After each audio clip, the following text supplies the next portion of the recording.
Our last episode on Dalgona was a simple yet classic version of it. Nothing so fancy to make it easy for every Dalgona lover in the world who wants to try his whisk of little muscle power to have rich, cold coffee. In this special edition of Dalgona, I'm taking you to a full fancy tour of how we can make our Miss Sensation delightfully elegant, sumptuously tempting, luscious to please your eyes and indulge your senses to drown into an extravagant mode of ecstatic coffee.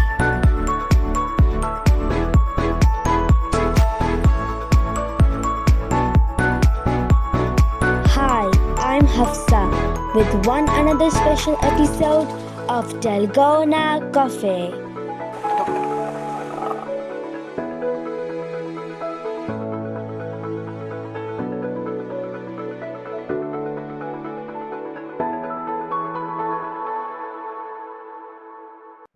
This walk is going to be subtle and delightfully charming. No bumps at all. Just as smooth as a Dalgona could be.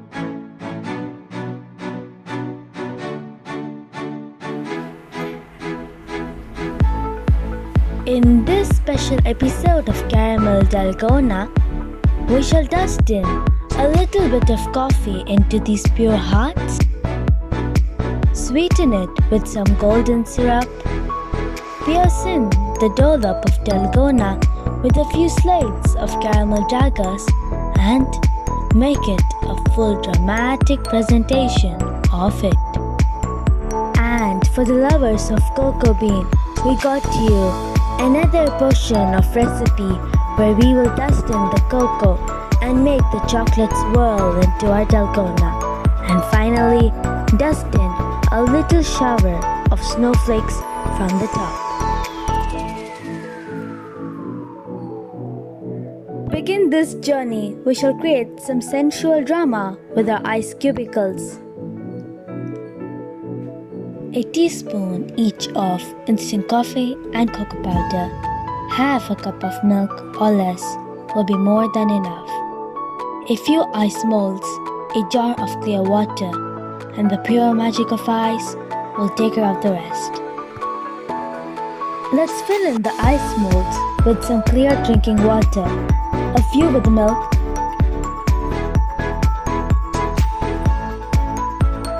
and a few with milk and water together to create a blended crystal.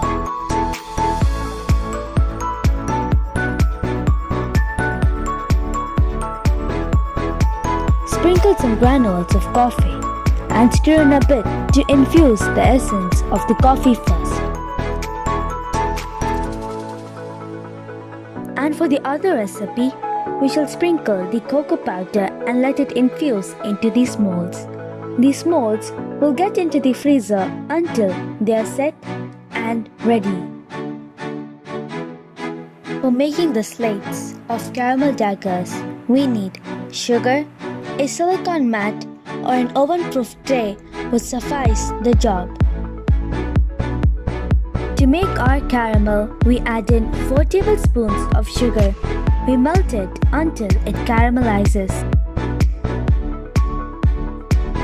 The sugar starts to melt and it will be wise to spread it even in the pan.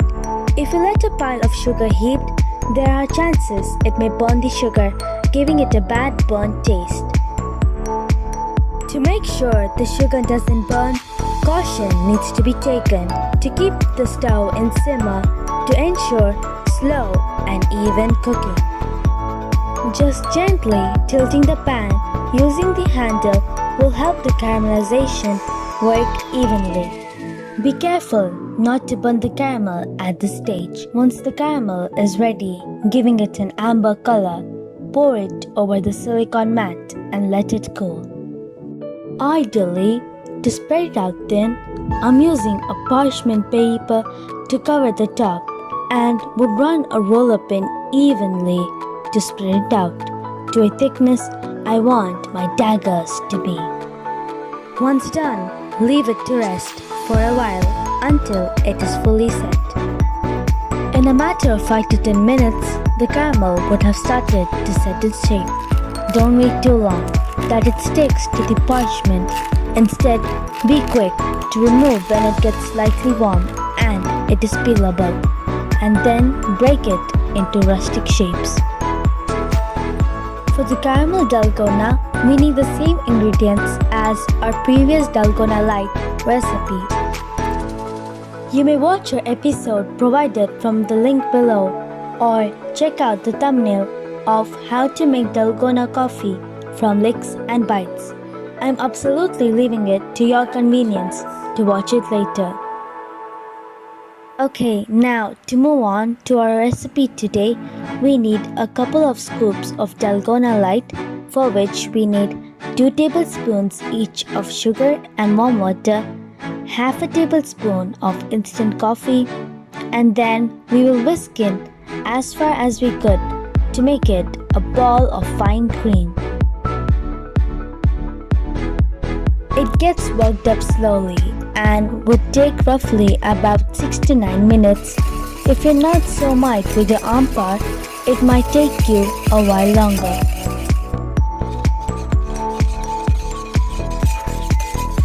And for our showstopper caramel infusion, we need 2 to 3 tablespoons of sugar, which we will caramelize it first on the stove and whisk in a little milk to make a caramel infused milk. For our presentation of caramel dalgona, we will serve them in tall glasses today. Add in the scoops of ice which we made earlier.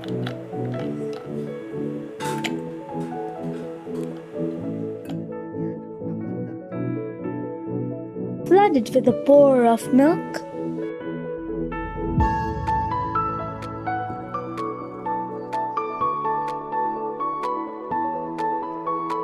Infuse a little bit of the caramel milk we did now.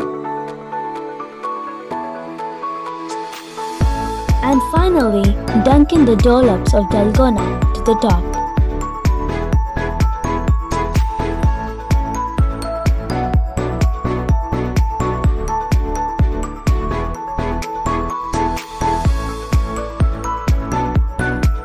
And decorate this masterpiece of art with those slits of caramel daggers.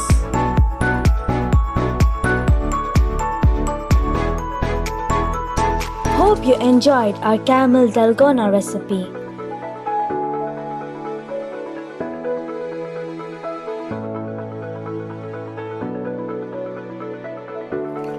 For our version of chocolate dalgona, we shall mix in half a tablespoon of cocoa to the Dalgona Lite recipe we made earlier and scoop it up on a glass of milk. My cocoa has made my Dalgona bit runny after I blended in the cocoa.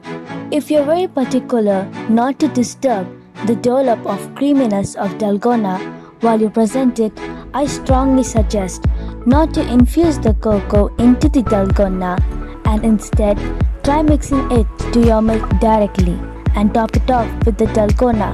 That would give it a same look as a Dalgona Lite, which we created in another episode.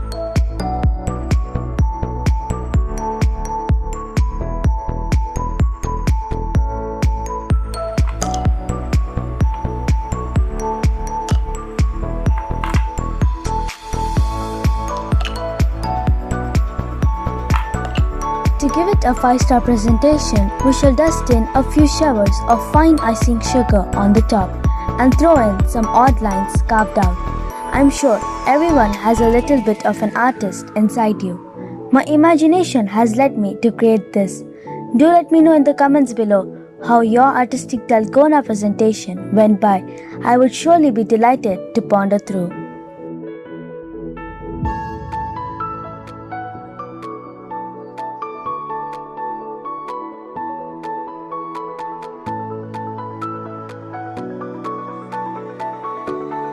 Hope you enjoy our work. There is so much more to come in the future. Thanks for stopping by. As always, we are here to create recipes worthy of licks and bites.